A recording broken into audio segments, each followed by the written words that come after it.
हरे कृष्णा। तो अच्छा, हम रोज गीता महात्म्य की एक एक कहानियां सुने। गीता महात्म्य, एक है भगवत गीता, श्रीमद् भगवत गीता, और दूसरा है गीता महात्म्य। ये गीता महात्म्य पद्म पुराण के अंतर्गत श्रीमद् भगवत गीता के महत्व को समझाने के लिए अलग अलग अध्याय, जो 18 अध्याय है, सारे 18 अध्यायों से संबंधित कुछ कहानी है कि क्या महत्व है उस अध्याय को पढ़ने का। अगर किसी ने इसके पीछे बैकग्राउंड कुछ हिस्ट्री है, कहानी है, और किसी ने भगवत गीता के प्रथम अध्याय को पढ़ा, उससे उसको क्या लाभ हुआ, इस तरह अलग अलग सारे 18 अध्यायों की 18 कहानी है। ये पद्म पुराण में आता है, और पद्म पुराण में विशेष रूप से श्री पार्वती जी और भगवान शिव के बीच की जो चर्चाएं हैं, ये उनके बीच में चर्चा हो रही है। पार्वती जी अलग अलग प्रश्न पूछती है, और वो प्रश्नों के उत्तर में महादेव जी उनको वो अध्याय का महत्व बताते हैं। इसी तरह प्रथम अध्याय, द्वितीय अध्याय, अलग अलग 18 अध्याय हैं, और 18 अध्याय के 18 कुछ कहानी। तो प्रथम अध्याय की हम आज चर्चा करेंगे। इसी तरह रोज एक एक अध्याय की एक कहानी है, उसको हम रोज सुनेंगे, और उस अध्याय को पढ़ने का, उस अध्याय को उच्चारण करने का क्या महत्व है, इस कहानी के माध्यम से हमें समझ में आएगा। तो ये एक चर्चा है, ये कहानी है शिव जी पार्वती के बीच चल रहे थे, और वो बता रहे थे कि एक बार लक्ष्मी जी और नारायण के बीच में भी चर्चा चल रही थी, और भगवान नारायण लक्ष्मी जी को बता रहे थे भगवत गीता के बारे में, किस तरह भगवत गीता की क्या स्थिति है। और भगवत गीता कह रहे होते कि ये भगवत गीता में स्वयं हूँ। 5 अध्याय भगवान के मुख है, 10 अध्यायों, 20 अध्याय उनकी भुजा है, 1 अध्याय उनका उदर है, 2 अध्याय उनके चरण है। इस तरह अलग अलग भगवान का भगवत गीता का अध्याय है। भगवान स्वयं है, ये भगवान की वांगमयी विग्रह, वांगमय विग्रह। भगवत गीता को भगवान का वांगमय विग्रह समझ। और ये अगर कोई समझ नहीं आए तो इस तरह ये समझने से ही व्यक्ति के बड़े बड़े पापों का नाश करता है।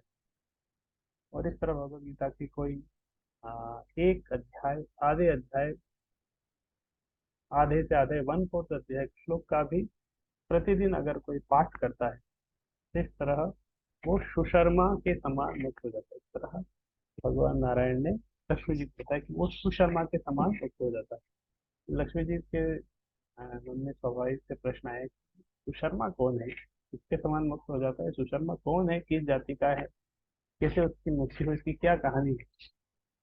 तो ये सुशर्मा के बारे में जब इस तरह लक्ष्मी जी ने भगवान से पूछा, तो वो उसकी कहानी आती है।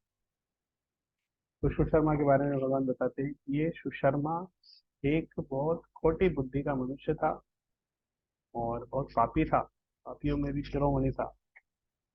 और उसका जन्म तो ब्राह्मण कुल में हुआ था, लेकिन न तो वो ध्यान करता था, न जप करता था, न होम करता था, न अतिथियों का सत्कार करता था, पर कुछ नहीं करता था। ब्राह्मण कुल में जन्म होने के बाद भी ब्राह्मण के कर्म वो कुछ नहीं करता था, और वो हमेशा विषयों में, विषय सेवन में ही आसक्त रहता था, विषय भोग में रहता था।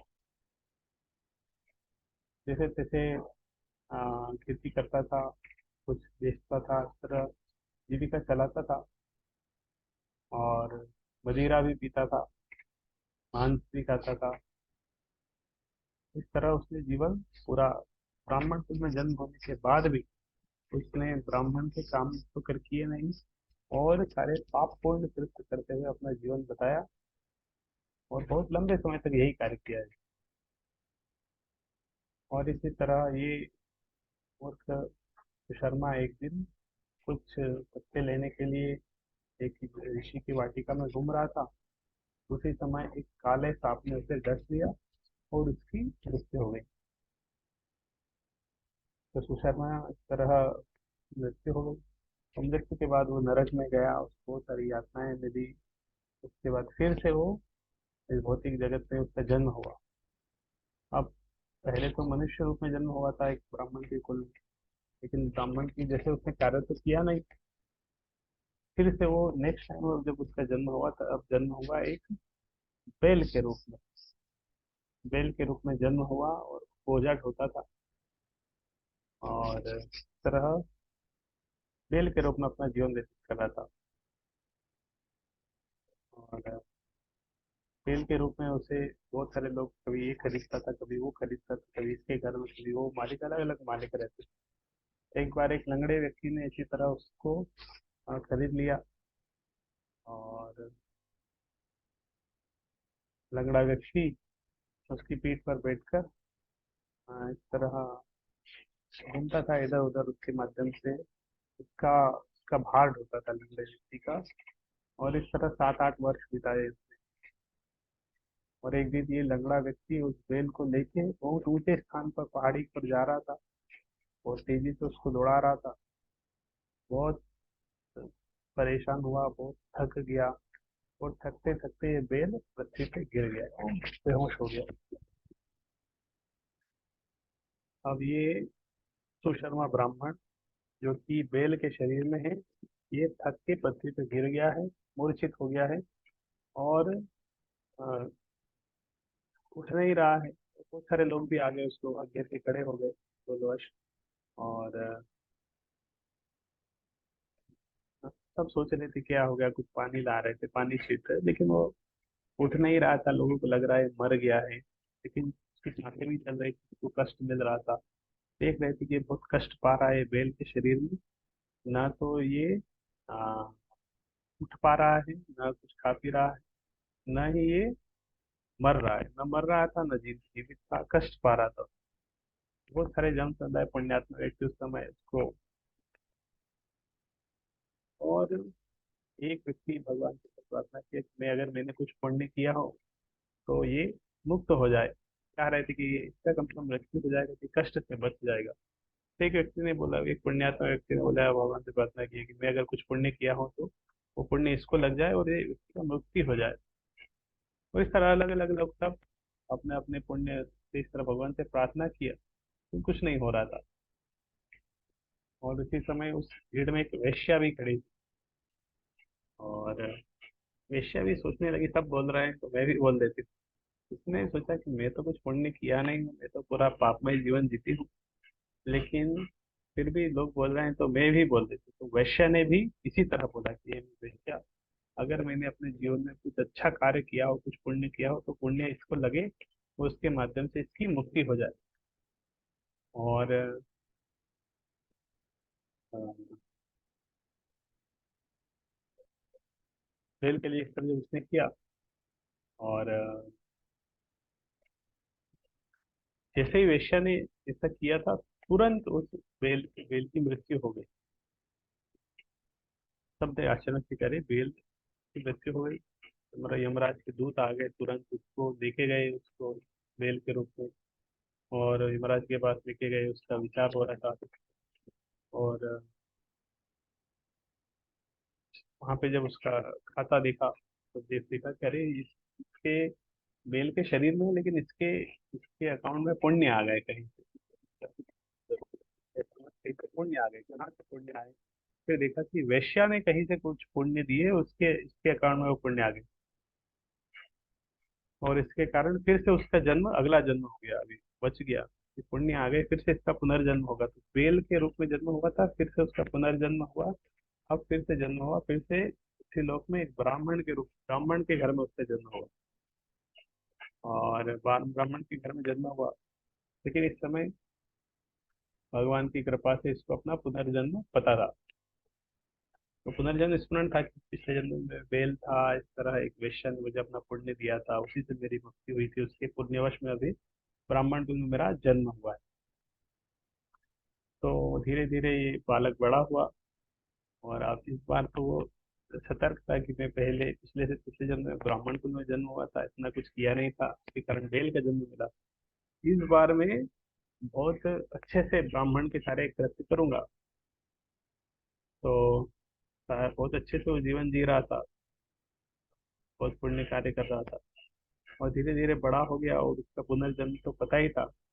और वो थोड़ा सा उसके मन में जिज्ञासा थी कि वो वेश्या ने ऐसा कौन सा पुण्य दिया था वेश्या के। तो उसको पुनर्जन्म की जिज्ञासा थी, वो कुछ करके कहीं से इंक्वायरी लगा के जिज्ञासा करके वो वेश्या का पता भी लगाया था। वेश्या के घर के पता लगा के उसके पास गया, और वेश्या को याद दिलाया कि ऐसा ऐसा एक बार हुआ था, तुमने कुछ बोला था इस तरह भगवान से, और तुमने अपना पुण्य दान किया था। तो क्या पुण्य, ऐसा तुम क्या करती हो वेश्या। तो वेश्या ने उत्तर दिया, बोले कि मैं तो कुछ नहीं करती हूँ, लेकिन मेरे घर में एक पिंजरे में एक तोता है। ये तोता रोज कुछ न कुछ पढ़ता है। मेरे घर में ये पिंजरे में एक तोता है, ये कुछ कुछ पढ़ता है, और ये जो पढ़ता है रोज, उसको सुनने से मेरा हृदय बहुत शुद्ध हो रहा है। वो शायद उसी का पुण्य है कि मैंने तुम्हारे लिए कुछ दान किया था, उसी का पुण्य से मेरा हृदय शुद्ध हुआ, जो पढ़ने से, जो सुनने से। तो वैश्या और वो ब्राह्मण जो आया था उनके घर, उन्होंने तोते से पूछा कि भाई तुम क्या रोज बोलते हो इस तरह। पहले इस तरह के समय था कि लोग थे, लोग इस तरह तोते से पूछा, तुम क्या रोज क्या उच्चारण करते हो इस तरह, क्या उसका पुण्य है। तो तोतों ने अपना स्टोरी सुनाया, अपने पूर्वजन्म का स्मरण बताया। तो तोता बोला अपना इतिहास। तो तोता बोल रहा है कि मैं अपने पिछले जन्म में, और बहुत विद्वान व्यक्ति था। विद्वान तो था, लेकिन मुझे बहुत अभिमान भी था, बहुत घमंड था, और मेरा इतना राग द्वेष था। मैं लोगों से ईर्ष्या रखता था, और लोगों को अपमानित करता था, घमंडी था, ईर्ष्या रखता था। इस तरह मेरा जीवन किया, और फिर मेरी मृत्यु हुई। और बहुत सारे अनेक अनेक लोकों में भटकता हुआ मैं इस लोक में आया। और क्योंकि मैंने तो विद्वान होकर कोई अच्छा काम किया नहीं था, लेकिन इसीलिए मेरा जन्म एक तोते के रूप में मेरा जन्म हुआ। और तोते के रूप में भी मेरा जन्म हुआ, और मेरे माता पिता से बचपन में मैं ही विलग हो गया था। और इसी तरह एक एक दिन अ, गर्मी के समय में मैं पेड़ के ऊपर थका हुआ, सूखा प्यासा ऐसे ही जमीन पे गिर गया था। और वहां से कुछ ऋषि मुनि उधर से जा रहे थे, और उन्होंने मुझे देखा रास्ते में, मैं तोते के रूप में मुझे रास्ते में सर पड़ा हुआ। तो ये महात्माओं ने मुझे वहां से उठा लिया, और वो आश्रम में लेके गए, और आश्रम में ले आके मुझे एक पिंजरे में रख दिया। और मैं पिंजरे में आश्रम में रहता था, और ऋषियों के बालक बड़े आदर के साथ रोज वहाँ आश्रम में भगवत गीता के प्रथम अध्याय को की का आवृत्ति करते थे, रोज उच्चारण करते थे। तो मैं भी सुनता था। तो तोते का तो स्वभाव होता है कि कुछ बोलता हो, बार बार सुनता है, तो वो भी उसको बोलने लगता है। तो वो ऋषियों के बालक रोज भगवत गीता के प्रथम अध्याय को इस तरह उच्चारण करते थे, तो वो सुन के मैं भी बार बार पाठ करने लगा। इस तरह मैं भी रोज वो भगवत गीता का पहला अध्याय पढ़ता था। जैसे तो बहुत समय बीता गया, अंदर से तो बचपन के साथ भगवत गीता का रोज अध्याय पढ़ता था। और इसी समय में एक दिन एक चोर आया आश्रम में चोरी करने के लिए, और उससे कुछ मिला नहीं। आश्रम में क्या मिलेगा चोरी करने में, तो कुछ नहीं मिला। तो उसने मेरा पिंजरा उठा के लेके चला गया, वो मुझे लेके पिंजरे के साथ मुझे उठा के लेके चला गया, और मुझे मार्केट में दे दिया इस तरह बेचने के लिए चोर ने। और ये वेश्या मार्केट में गई होगी, और इसने मुझे खरीद लिया। तो तोते ने बताया कि यही मेरी कहानी है, और मैं अपना इतिहास बता दिया कि मैं पुनर्जन्म में ऐसा था, इस जन्म में ये। और मैं जो वो आश्रम में जब मैं वो बच्चे बालकों से जो रोज सुनता था, वो अभी मैं रोज उच्चारण करता हूँ। मैं भगवद गीता के प्रथम अध्याय का रोज अभ्यास करता हूँ, और इस रोज प्रथम अध्याय के पाठ करने की शक्ति के कारण सारे पापों को दूर कर दिया है। और वो उच्चारण ये वेश्या रोज सुनती है, इसके कारण इसका हृदय भी शुद्ध हो गया है। और उसी के उस भगवत गीता के प्रभाव के कारण ये वेश्या ने अपना पुण्य दान किया, और वो सुशर्मा भी उसी के कारण से शुद्ध। तो वेश्या ने बताया कि ये सुशर्मा, वो भी उसी के कारण। भगवत गीता का मैं रोज अध्याय करता हूँ, मेरा रिसाइटेशन ये वेश्या रोज सुनती है। वेश्या ने अपने पुण्य दान किए, इससे वो सुशर्मा ब्राह्मण का भी उद्धार हुआ। तो ये वार्तालाप सुन के ये जो कहानी गीता महात्म्य में आ रही है, और इसका उद्देश्य है कि भगवत गीता के प्रथम अध्याय को रोज उच्चारण करने का क्या लाभ है। नियमित रूप से अगर कोई उच्चारण करता है तो गीता का अभ्यास करने से इस तरह हृदय शुद्ध होता है। तो वैश्या का हृदय भी शुद्ध होता है। वो केवल सुन रही थी रोज उच्चारण, लेकिन वो सुनने से उसका हृदय शुद्ध हो रहा था कि पाप से मुक्त हो रहा है। पाप से मुक्त हो रहा है, उसका हृदय भी शुद्ध हो रहा है। तो ये भगवत गीता को पढ़ना, सुनना या अभ्यास अगर इस तरह कोई करता है, तो व्यक्ति इस तरह भवसागर को पार करने में उसको कोई कठिनाई नहीं होती। इसलिए हमें नियमित रूप से भगवत गीता का पाठ करना चाहिए, और इस तरह उसका उच्चारण करना चाहिए, समझने का प्रयास करना चाहिए। हरे कृष्ण।